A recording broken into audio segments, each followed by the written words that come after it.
morning mga sangkay.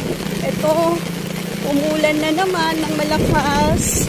Kahit umuulan, lalabas tayo para bumili ng pandesal. Hindi kompleto ang araw natin kung walang pandesal. Mga ilang araw na tayong inuulan, lagi na lang ganito, malakas ang ulan.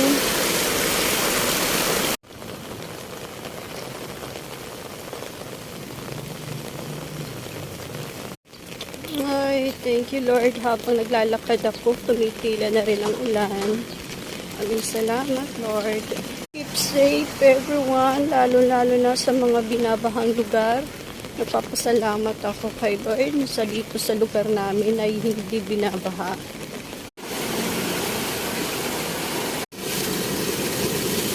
Daming basura ngayon.